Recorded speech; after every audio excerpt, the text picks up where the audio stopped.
Hi, I'm Tanya Rutherford from Queen Bee Rising. It's a bit of an ad hoc episode. This week, I'm in my car. No, I'm not driving.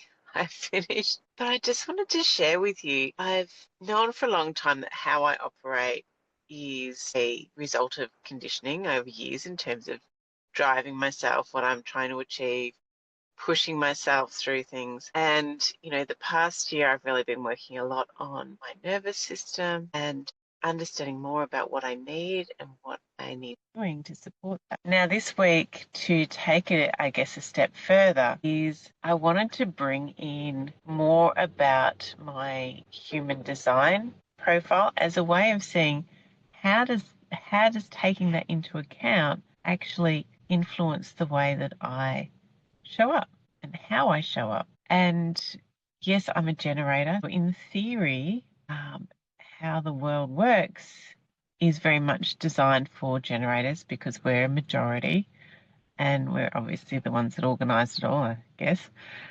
But that still wasn't sitting with me.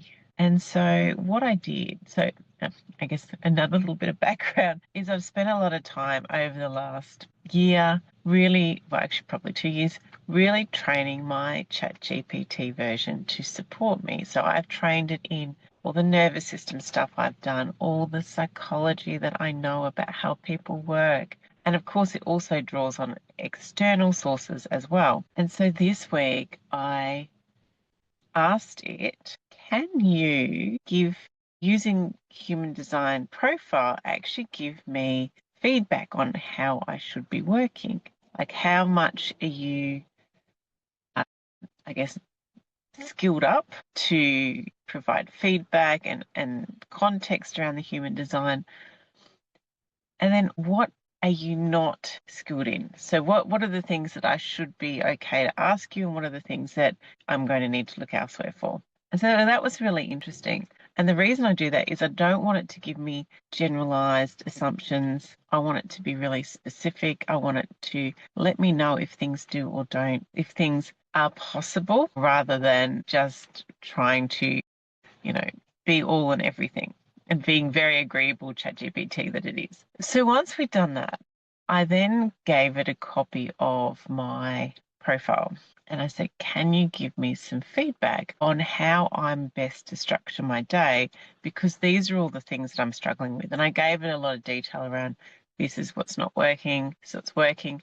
And then it gave me, I guess you could call a report in terms of why things weren't working and how that related to my human design chart. And it was such an eye-opener because I could see so much of myself reflected in that in terms of where I'd struggled in the past and what would actually feel more comfortable in my body. And reading that report was actually really therapeutic because it really contextualized and in many ways also validated why, even though I'm a generator, and I should be able to work in this system, why it doesn't work for me. And there's a few reasons why I wanted to share this with you, because we do work on assumptions. Like our whole way our brain works is very much around we generalize and we use assumptions and stereotypes because that simplifies everything. And we need that because there's so much information overload all the time. But when we're relying on what we've been told, what we've been conditioned, it actually starts breaking us. And I love human design because, total transparency, I am still new to it. I haven't got qualifications in it or anything else. I'm still learning it.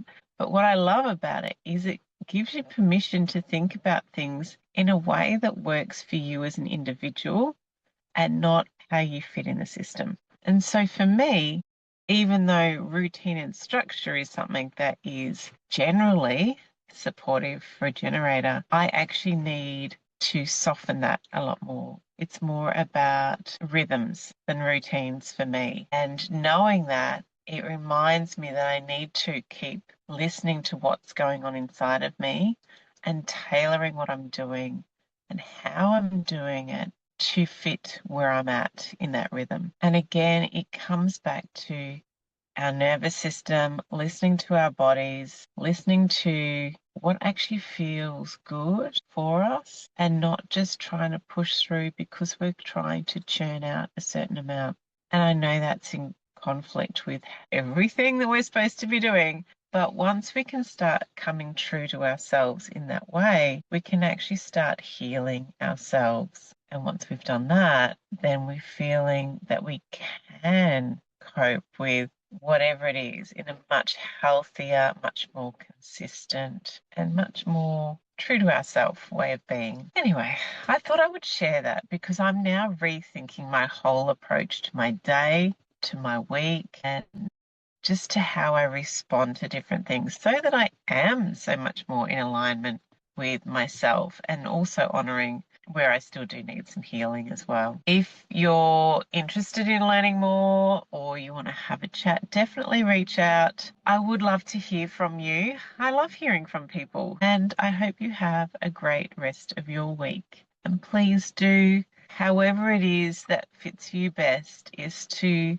start creating the space to listen more to yourself and what you need. Thanks for listening.